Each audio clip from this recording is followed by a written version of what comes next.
Hi, this is Collin Moshman for Postflopizer, and today we're talking about GTO Poker.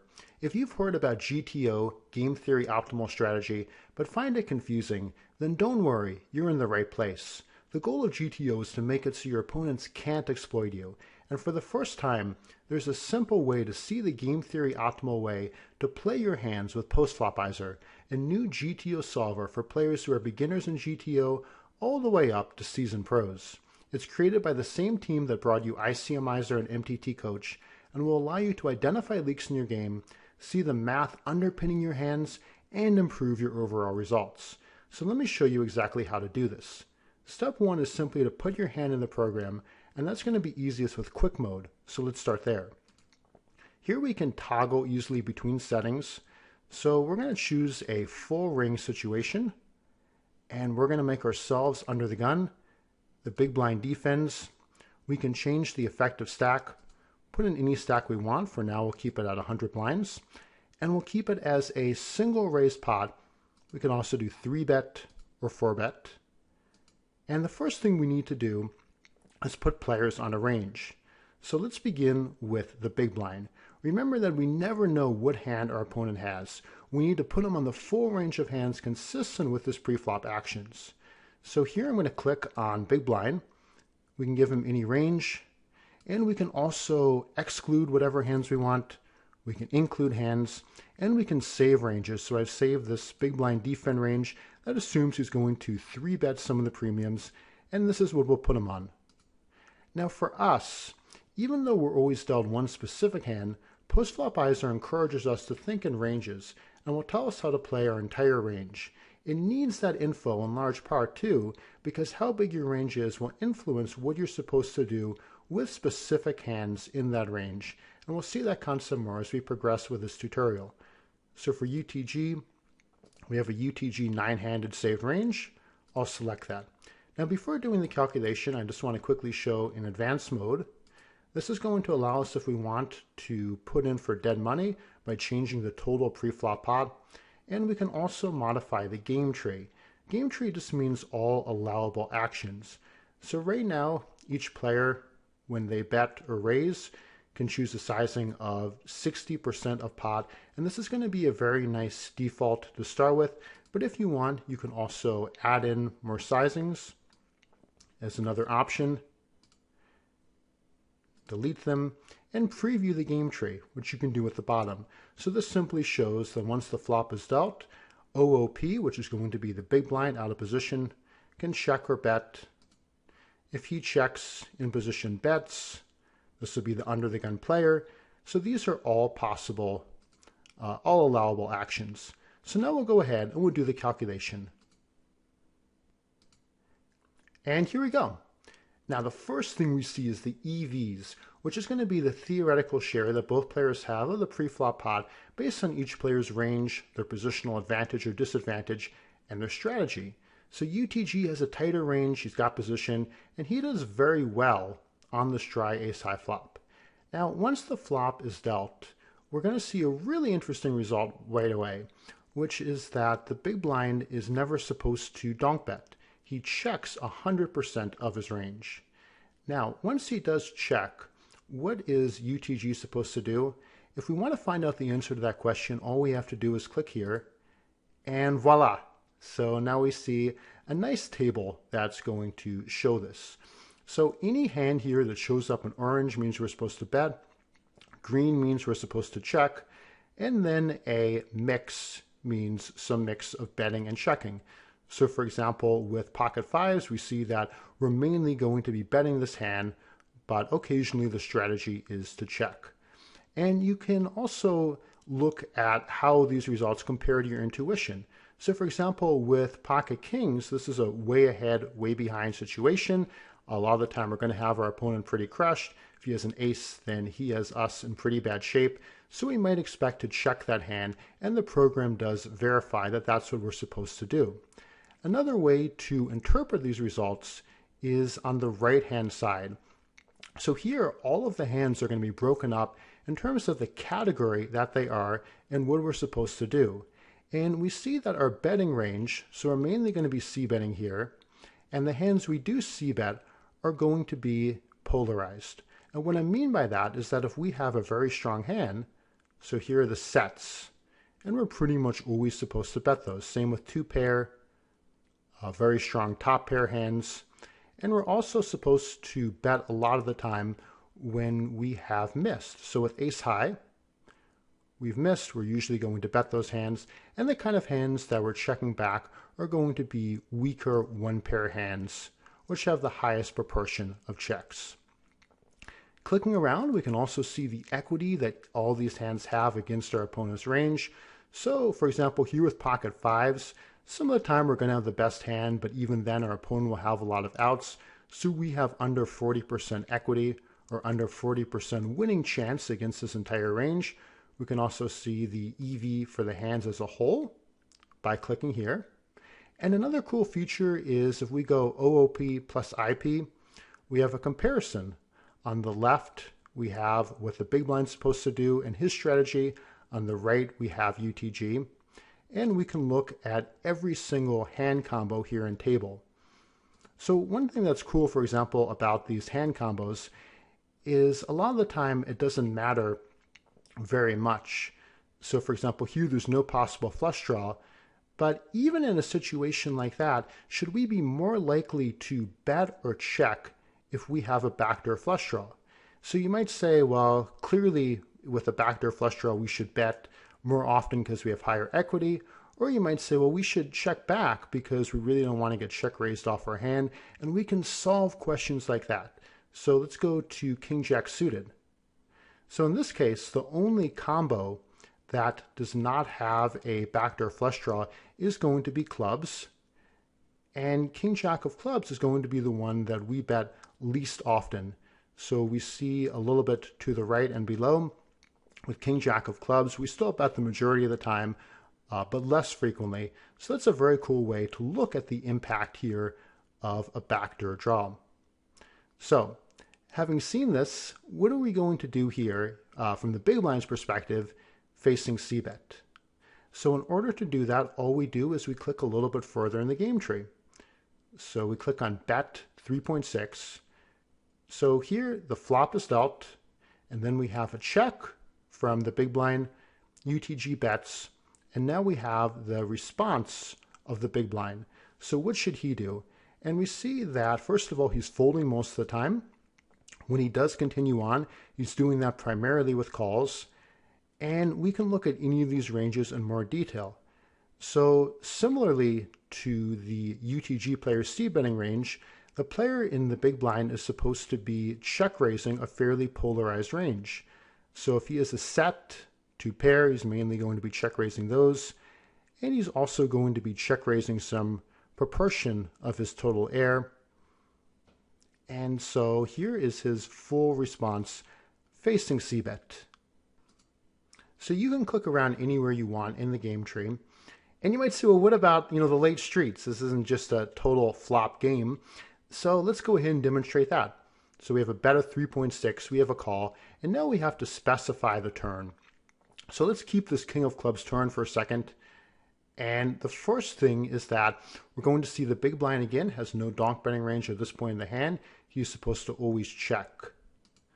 Assuming that he does that, the UTG player is going to make a turn c-bet a lot of the time, but he does slow down a little bit. He's now going to be checking back over 30% of his hands. And the only thing that's a little bit different in the window this time is that we have these hands in white. And white simply means that these hands are not in our range. So with pocket kings, we saw earlier, we're mainly going to be checking that hand back. So we don't have too many instances of pocket kings in our range at this point. Those are very discounted. And that's what it means when a hand shows up partially or fully in white. And we can again take a look at what we're supposed to do as a function of hand category. So here, the top pair weak kicker hands we have are going to be ace jack off, ace jack suited, and ace nine suited. We play those with some kind of mix. And we can continue to look at what do we do with all of the different hand categories. So we're going to assume that the player in position bets one more time, gets called, And let's put in a river blank. Player in the big blind is going to check one last time. And at this point, we slow down the most. So now our betting percent goes from an 80% flop c-bet to roughly 70% turn c-bet, a roughly 60% river c-bet. And we're expecting to be the most polarized at this point. And so we bet our strong hands. We're also going to be betting some of our weakest hands. So here, for example, if we have third pair, we go ahead and bluff with those hands a decent amount of the time. A hand like top pair, weak kicker, we might think, well, these are good hands to check back because we're only going to get action when our opponent has us beat. And the software does go ahead and confirm that, which is a pretty cool result. So now we click on this and we see that the big blind doesn't check raise very often.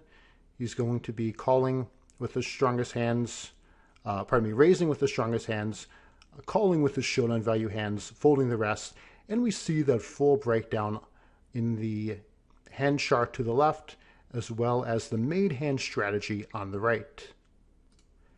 So this is how we interpret the hands. We can go and we can look at any sequence of allowable actions and what each player's ranges should be. We can visualize them in lots of different ways, quiz ourselves on what we would do versus what the program tells us, make simple modifications like what if we had a backdoor flush in addition to this hand, and look what to do with specific combos. So at this point, let's go to a slightly simpler view. So at any point, we can also go backward. Here we have the flop being dealt, and I'm going to click again on the big blind having checked, and action being on the player who is UTG. So another question that we might ask is, what if our opponent isn't playing GTO? You might say, is this still relevant? And there are two important things to keep in mind.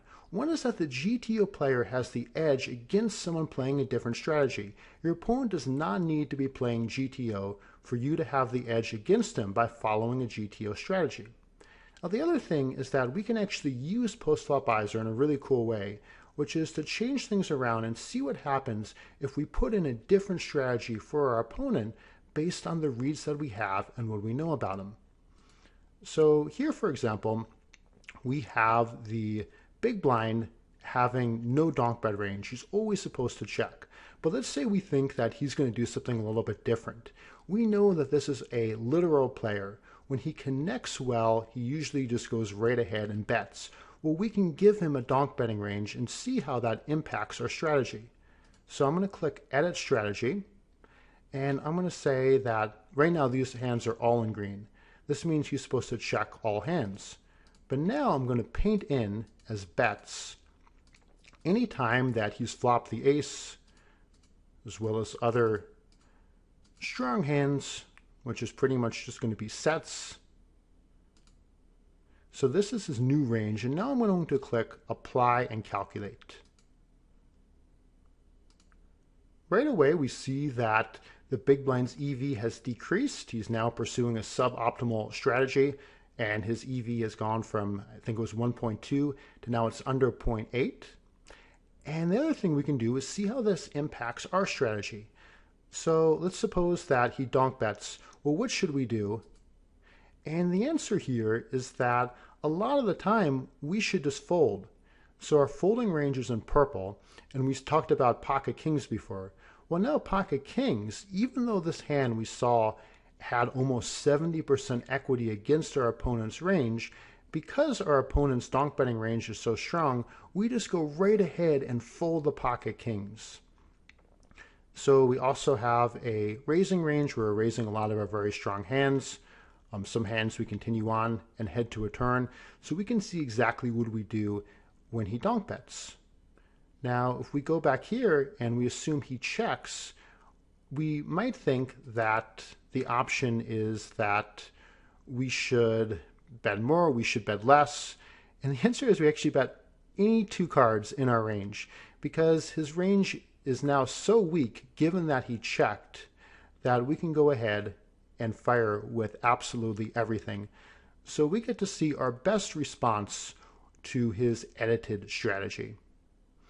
So what I want to do now is show that we can also make changes. So one simple one is, let's say we adjust the flop. So in order to do that, I'm going to go back to create postflop. We can click here and edit flop. And initially we had kind of a dry ace high flop. So let's suppose instead we have a very coordinated flop. Now we're going to calculate this, and what I recommend is that in situations like this, you come up with certain guesses and you test your intuition. So one thing that we can ask is, should we be c-betting as the UTG player more or less often on the coordinated flop? And anything else that you're wondering, you think about it first, and then you go ahead and click calculate. So let's go ahead and do that. So the calculations run, and we see that the big blind has a much higher EV. The reason for that is because even though he still has the positional disadvantage, this flop connects better with his big blind defense range compared to the dry ace high flop. Still though, he's not supposed to donk bet. So we saw previously that we were supposed to c-bet as UTG approximately 80% of hands, and now we don't c-bet as much. This flop is worse for our range, and we're only going to be c-betting about 60% of the time. And this is going to be another very cool one to take a look at the impact of suits on our c-betting. So let's say here that we have pocket aces. Are we going to be more likely to check or bet with the ace of diamonds? And again, to me, this isn't obvious at all, because if you have the ace of diamonds, you have a much stronger hand. You don't mind if you get check raise, but at the same time, if you don't have the ace of diamonds, then you need to worry more about protecting your hand. And we see though that the result is very clear. With the ace of diamonds, you should be c-betting the vast majority of the time, and the program has us never c-bet pocket aces without the ace of diamonds. So again, really interesting, and to me kind of a counterintuitive result that we learn from this kind of analysis. Here again on the right, we can take a look at each hand category, and we're going to assume here that we bet.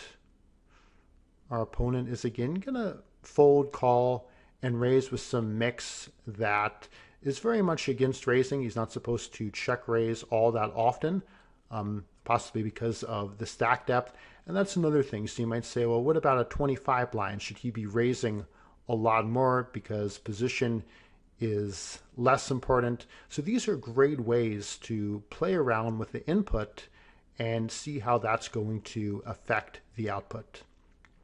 And we can continue on as the hand progresses.